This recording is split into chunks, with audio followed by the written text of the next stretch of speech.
Today we get to hang with Dylan, who's all about being able to design, draw and create with your hands. My dream is to become an industrial designer. I want to create and design BMX parts through industrial design. You would need to be a strong-willed, creative, driven, have an open mind, but also want to make an impact with what you're putting out there.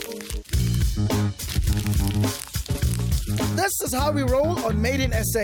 We celebrate young people of excellence and give them a kickstart on the road to making their dream a reality.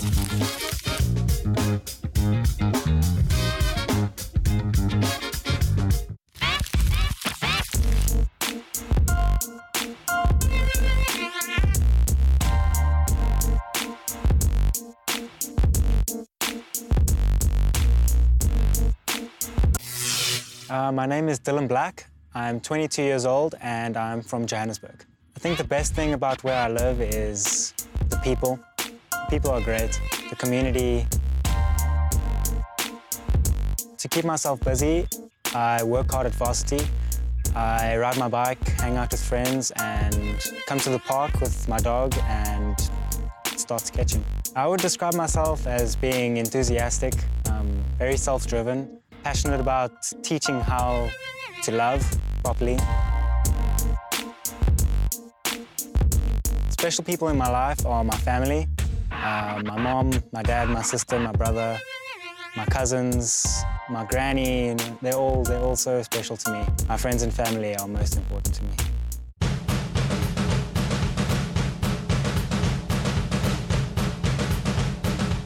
My name is Calvin van Rooyen. My relationship with Dylan is we are first cousins. Dylan is the type of person who's very dedicated. He doesn't give up easily. Like for example, he BMXs as well. He broke his arm and he still got back up on his bicycle. I've never seen someone that's that talented and dedicated at the same time. Dylan's got a type of character where he's extremely dedicated and doesn't give up easily.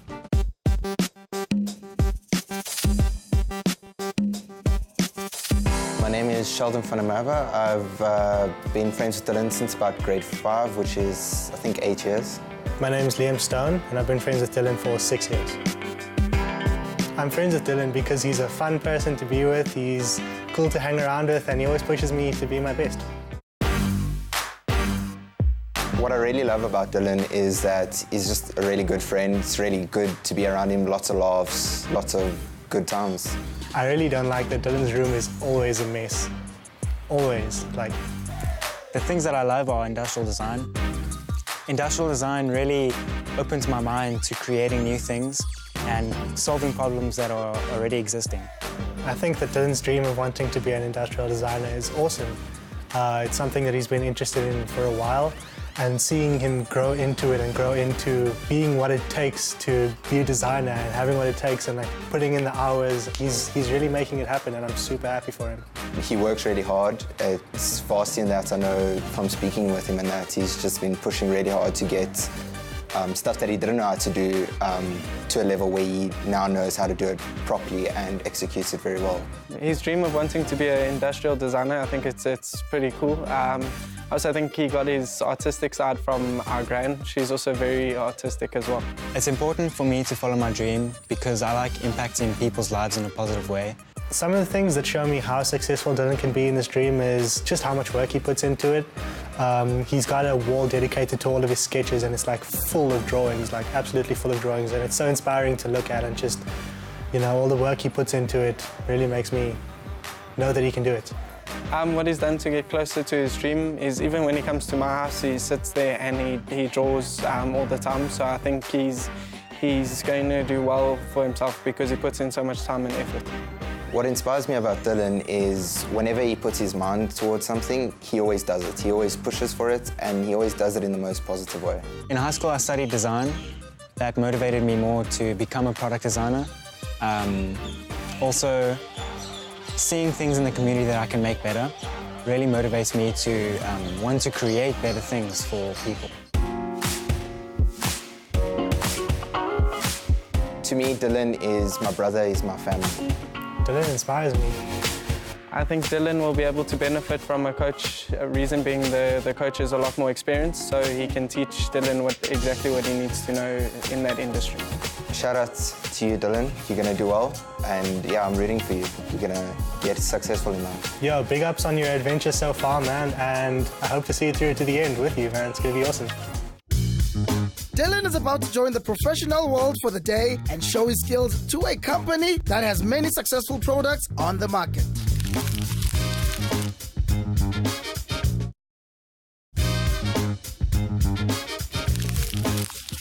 Today we are hanging with Dylan, a BMX enthusiast whose career in that field was cut short after an accident. He refocused his dream to his love for industrial design. Time to meet his coach.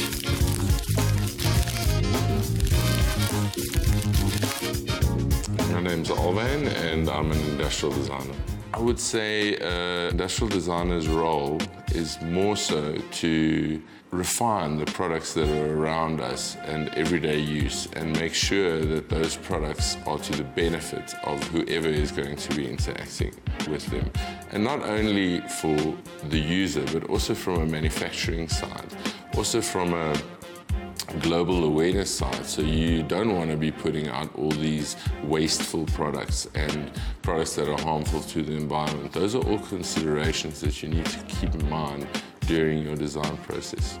So there's often a misconception with regards to industrial design because a lot of people think it has to do with designing industrial spaces and things like that, but it's more so the industrialization of an idea and turning an idea into a mass-producible product. If there is a product that requires production, then that idea that is generated around the product or the need for that product needs to be conceptualized, drawn out, the options of materials need to be considered, and the various production methods needs to be considered.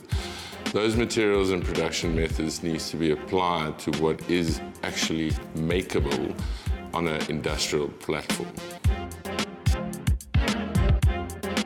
How I'm feeling about spending time with my coach today is it's very exciting because I can actually see and get perspective on what happens in the industry. The skills that I'm wanting to learn today is more of machining techniques, building things with laser cutting or CNC machining, that sort of thing. My mission statement for today is to live by the day and learn as much as possible throughout the day. The role of an industrial designer is more so knowing the process, so knowing the process of developing a product, which would be sketching out an idea by hand, then making a mock-up of that idea, taking that further onto a CAD program, of which there are many, and then prototyping that idea, but more so the knowledge of various materials and applying those materials to your design or to the product's required design. What I love about my job is putting out awesome products. When you have gone through the whole design process from conceptualization through to mock-ups, through the prototyping phase, and you've hit many, many hurdles, because there are, and you actually come out the other side with a manufacturable product that runs at a high volume production rate, seeing it on the shelves, knowing that it's to the benefit of people around you, is a feeling that I really can't describe. It is awesome. I think one of the biggest misconceptions with regards to industrial design or product development is that it happens overnight. To develop a product takes a lot of time and a lot of budget, so you need to keep that in mind. So the overnight successes that have taken 10 years to achieve are rife in this industry. The interaction between me and the coach is really going to help me today in terms of the social aspect of it, where I can actually use techniques to solve problems. So if today I learned a new technique, I could use that technique in a way that could help people and benefit in their everyday lives. I would say the type of person that you need to be to become an industrial designer is very adaptable. You constantly have to be dealing with new materials that you apply to your design that is constantly being revised. New materials are coming out all the time. New manufacturing methods are being explored all the time. Your requirements must change and you must adapt. You can't drop your lip because the market requirements have changed all of a sudden. Although you've been working on a development for 3 months, if those requirements have changed, you need to adapt your design before you move over into a mass production run. Because if you don't adapt while you still can, you might have a complete failure on the market. Your manufacturer's requirements or limitations might change as well, and you need to be able to adapt very quickly to make sure that the product that you are releasing onto the market is a success. If today does not go well, I'm not too fazed by it because today I'm actually going to be with a professional person that's been in the industry, and I'll still have that knowledge and skill from today and then go home with that knowledge.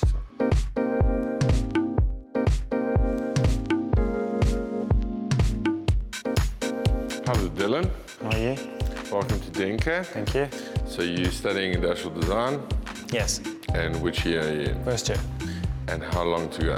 3 years for a degree and then 6 years for honours and 7 for masters. Are you ready for your challenge? Yes, very excited. Let's get going.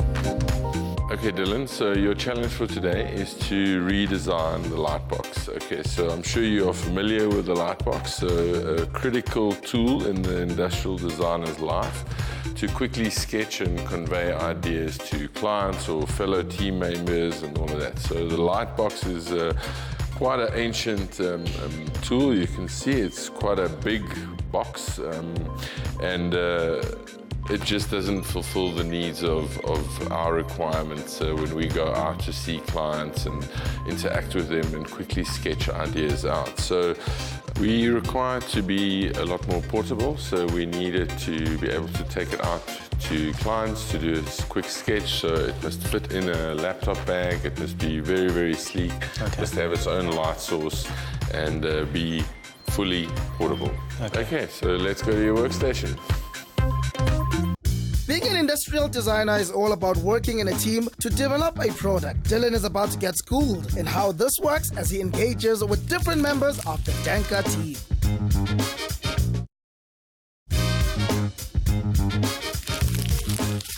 We are spending a day with Dylan, who dreams of becoming an industrial designer. His challenge is to redesign the lightbox into a portable design. Let's find out how the end result holds up.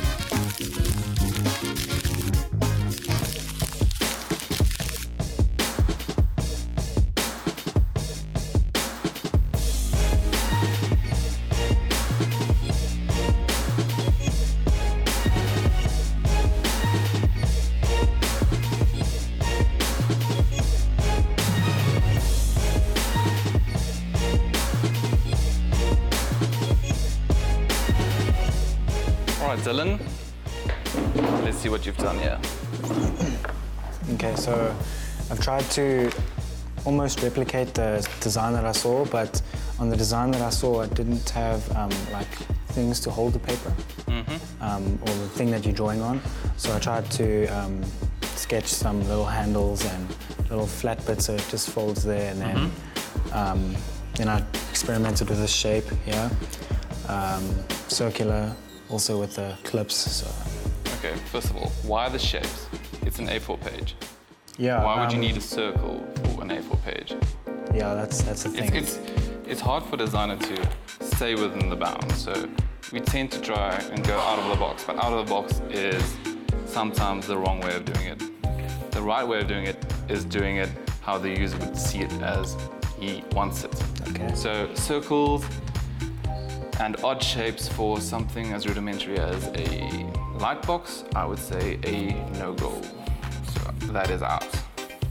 The handles, why would you need a handle for something flat? So that will make it taller in your bag. So if you have something smaller, or even a handle that folds flat, but that adds cost, that adds complexity, and it takes a lot of your time going forward. So a normal one, even that flat piece there, that stands out to me. Okay. I think that one is the correct one. Okay, so going forward, you need to get all these details, where the light fits in, where your section of your parts will be, and I will grab T and he'll help you with the electronics. Thanks. For the round designs, he said that it wouldn't work, mainly because it's round and it's for A4 page. You're going to be drawing on a page. And if you're drawing on a circle, your page could fold over the circle and then ruin your page. So that's keeping it good design is simple. Hey Dylan. How's it going, man? Good. My name's Teague. Nice to meet you. I'm an electronic engineer here at Denka, and I hear you're making a light table. A light table, yeah. Most products these days have electronic components in it, and I'll have to work with the designers, to ensure the products fit in well and that it works properly. And if there's anything that I see that's not going to work, I can tell them, look, it's not going to work, and we can work together around the problems and that. So another thing to keep in mind is that when you're designing a product, especially something like this, no one should carry a cable like this around with that thing. So it's always important to think about like a connector where basically, so now you can just unplug it and then you can fold this up in your bag, and that way you'll just have this connector and that. I'm not so confident on the lights and how to connect and all that thing, but I'm sure Teague will guide me through that. So what I did here on your drawing here, I've made a few notes and I spec'd the materials that you've drawn over here. So what I've done here is I've spec'd all your parts. So I've spec'd where the LED should be, I've spec'd your base material, and I've spec'd the material that you will actually draw on. I've also spec'd the length and the width of your part, which is a bit wider than you've drawn here. Okay. So what I did with the CAD here was I began with your overall dimensions. That is your base, that's where you start. Yeah. Then I come here. That is my material where everything seats in. Okay. That is where the light refracts, and that's where you will draw on. Okay. So there's a slot over there, which I've drawn over here on the paper as well, where your light will seat.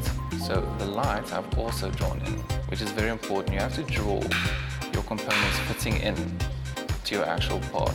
Why is it wider than A4? So when you draw, you usually move your page a bit. So it is impossible to keep your page into that center. So we want a little bit of playroom while you draw. That is natural. Okay. Load it.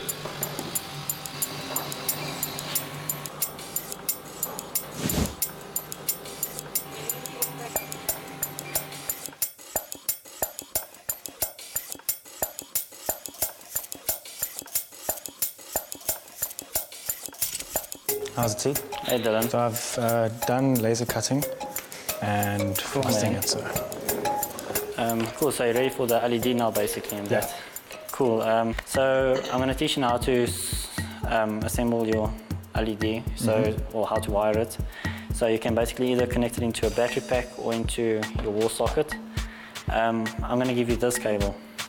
So what you first want to do is you want to put over your heat shrink, which is this black piece here. What this does is that if you apply heat to it, it will shrink and it will tighten whatever is inside of it. Okay. The reason why we do that is because when you make a soldering connection, sometimes it's not very strong, but this heat shrink just guarantees its strength. Okay. So it's just like a safety precaution. So what you first want to do is that you first want to strip your wires.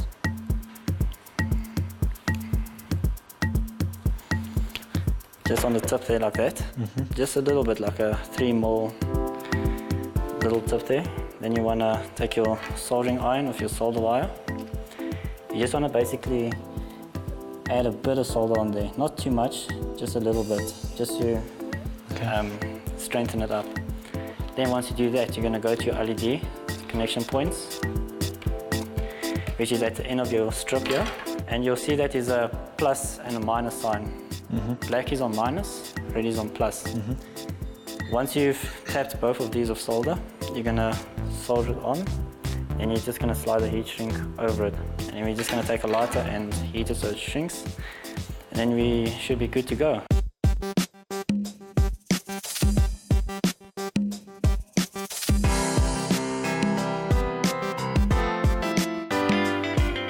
Overall impressions are hard to make a judgment call at this stage, but he's got a long way to go in terms of his studies. He's only in his first year right now, so there's a lot of skills that he's going to pick up in the next 3 to 4 years.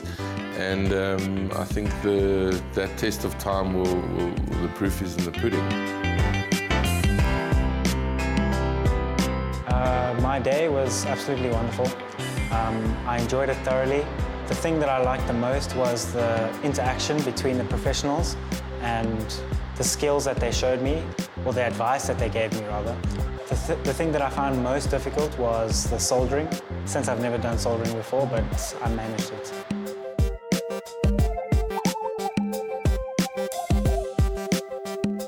How's it, guys? Good. How's it going? It's good. Okay, it looks, and you say you've tested the electronics, everything works, all the soldering lines up. So let's peel off the back over here. So turn it around, and then let's make use of some tape for your assembly. And you can do this.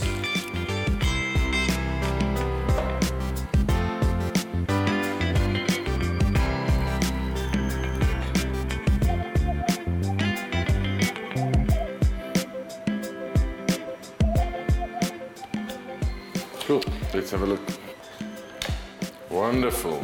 Advice I would give to him and probably any other first-year student in industrial design would be to expose themselves to industry more and more, or as much as possible, because what happens in industry changes daily, because the industry needs to be on top of changing technologies, changing processes, and improved materials. Well done, Dylan. I think you've learned a lot today. Obviously, this is just a prototype, so this would need some further refinement before anything like this would even be considered to go into production.